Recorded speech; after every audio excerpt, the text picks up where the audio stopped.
Chers frères et sœurs bien-aimés dans le Seigneur, l'Église fait mémoire aujourd'hui des martyrs du Vietnam et parmi eux, Saint André Ndon Lac, qui a été décapité en 1830 avec plusieurs de ses compagnons pour avoir professé le nom de notre Seigneur et avoir catégoriquement refusé de renier leur foi, de renier Jésus.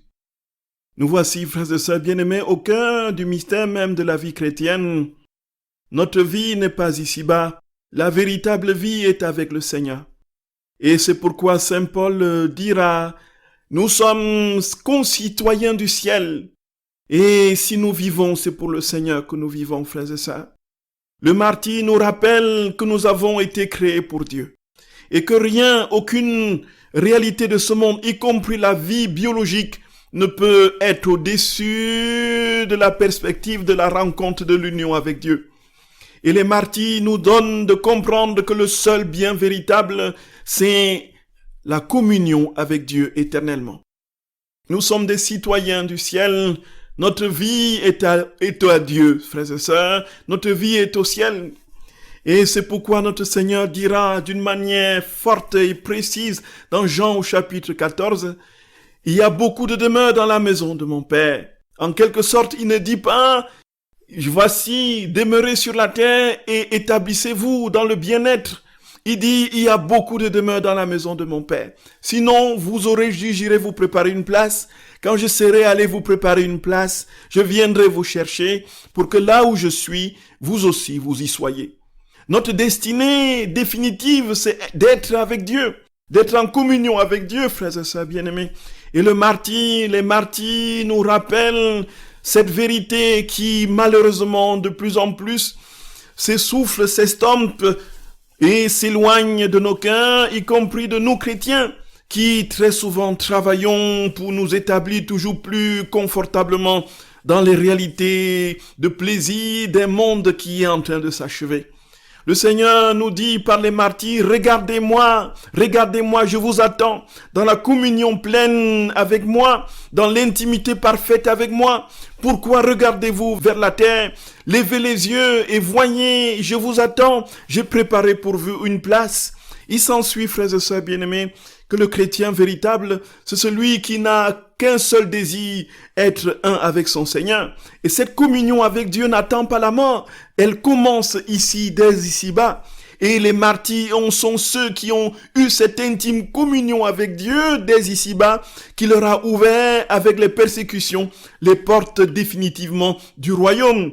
Et nous sommes, frères et sœurs, là aujourd'hui, en train de les célébrer. Tout simplement parce qu'un jour, ils ont dit oui. Un oui définitif qu'ils ont posé dans le oui de notre très sainte mère, qu'ils ont posé dans le oui du Fils à son Père, acceptant de venir prendre notre condition dans l'œuvre de l'incarnation et de la rédemption. Ils ont dit oui, ils ont posé leur oui au cœur même de la Trinité. Frères et sœurs bien-aimés, et l'évangile d'aujourd'hui nous rappelle encore les éléments de la fin des temps. Et puis, le disciple contemple le temple de Jérusalem et voilà que Jésus va leur dire, bientôt il ne restera pas pierre sur pierre. Et comme nous l'avons dit dans une précédente méditation, le temple sera détruit en l'an 70 par le général Titus, fils de l'empereur Vespasien, qui va assiéger la ville pendant 2 ans et qui va mettre tout à sac. Et nous sommes ici, frères et sœurs, encore une fois, devant la caducité, le caractère éphémère de ce monde. Le Seigneur nous invite tout simplement à n'avoir aucune autre considération pour autre chose que lui, en dehors de lui. Il nous appelle à nous fixer en lui, frères et sœurs bien-aimés. Et c'est alors que le Seigneur leur dit, mais quand vous viendrez, quand vous verrez cette destruction, et quand vous verrez aussi beaucoup de prophètes se lever et dire ceci, cela, ne marchez pas derrière eux.